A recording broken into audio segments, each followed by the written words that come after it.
Hello everyone. आज महाअष्टमी है। महाअष्टमी की आप सभी को ढेर सारी हार्दिक शुभकामनाएं। माता का कृपा आप सभी पर बनी रहे। देखते हैं आज एक बेहतरीन सवाल डिफिनिट इंटीग्रल का, जिसको सीक्वेंस एंड सीरीज से जोड़ा गया है।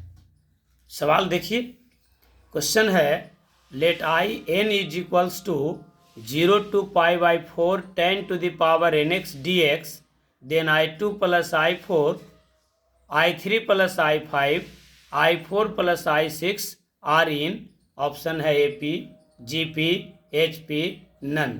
देखिए सवाल क्या है, कह रहा है कि एक इंटीग्रल है, डिफिनिट इंटीग्रल है, जिसका लिमिट है 0 से π/4 और ये है 10 का पावर nx dx। यहाँ से आपको तीन अलग अलग टर्म है।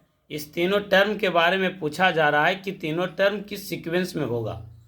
तो हम सबसे पहले इस इंटीग्रल को सोल्व करेंगे। इंटीग्रल में देखिए आप कैसे सोल्व करेंगे। तो ये I N is equals to दिया हुआ है 0 से π/4 10 का पावर nx dx। अब इस इंटीग्रल को सोल्व करने के लिए आपको ध्यान देने की आवश्यकता है कि जो टर्म हमको निकालना है उस टर्म में क्या कोई एक अलजेब्राइक रिलेशन है। तो हाँ है। ये I2 प्लस I4 है, यहाँ I3 प्लस I5 है, यहाँ I4 प्लस I6 है, यानी 2 का डिफरेंस है। इसका मतलब ये हुआ कि IN तो दिया हुआ है, अगर हम IN प्लस 2 निकाल लें तो ये 2 और 2 का डिफरेंस मिल जाएगा हमको। फिर n का वैल्यू पुट कर देंगे और निकाल लेंगे। तो पहले हम इंटीग्रेशन को सोल्व करते हैं। इंटीग्रेशन है I N is equals to 0 to π/4 10 का पावर nx dx। इसको आप मान लीजिए 1। अब आप निकाल लीजिए आई एन प्लस 2।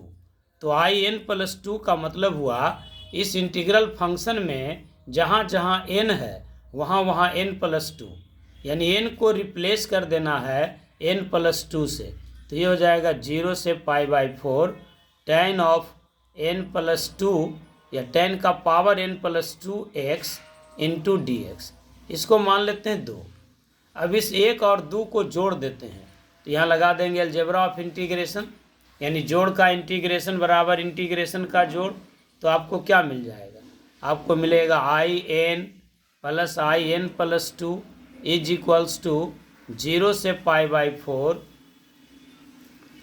10 का पावर nx dx जोड़ 0 से π/4 10 का power n plus 2x dx।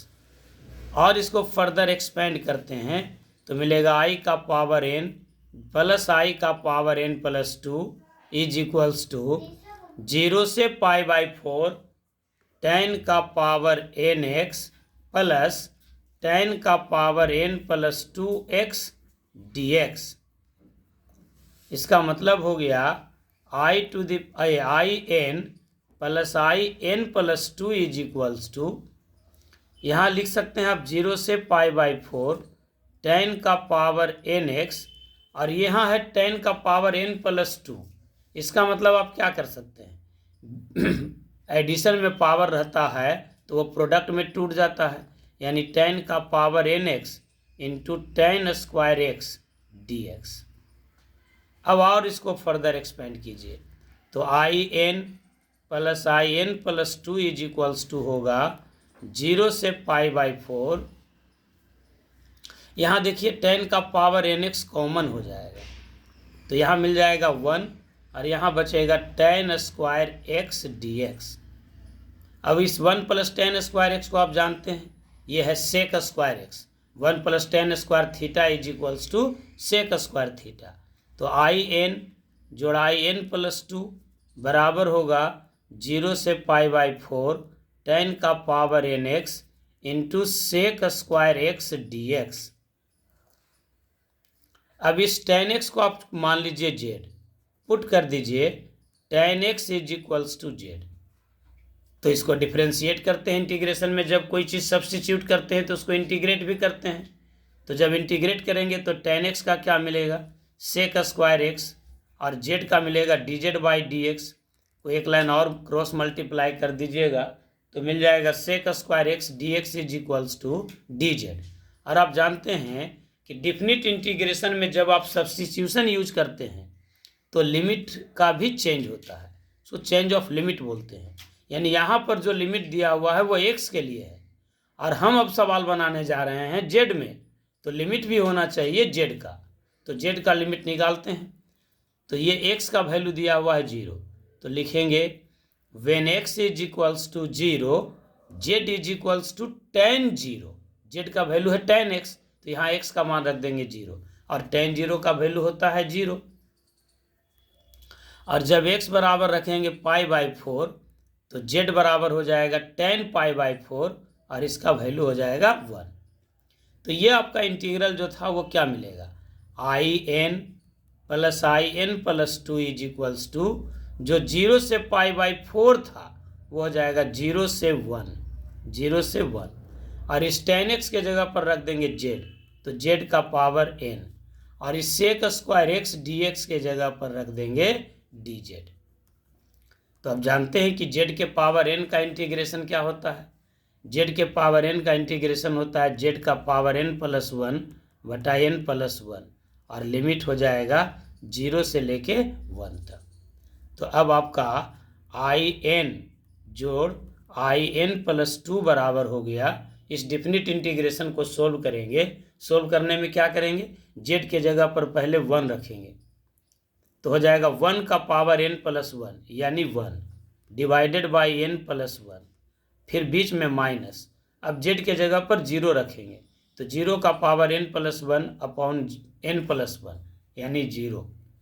तो ये आपको मिल गया 1 अपॉन n प्लस 1।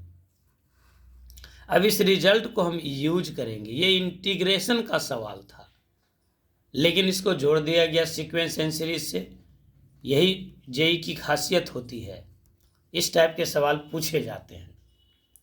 मतलब वो एक बार में एक से ज़्यादा चैप्टर का इंक्लूडिंग कर लेता है, और वो देख लेता है कि आप क्वेश्चंस को कंबाइंड कर सकते हैं कि नहीं, या कंबाइंड चैप्टर्स को आप एक दूसरे से रिलेट कर सकते हैं कि नहीं।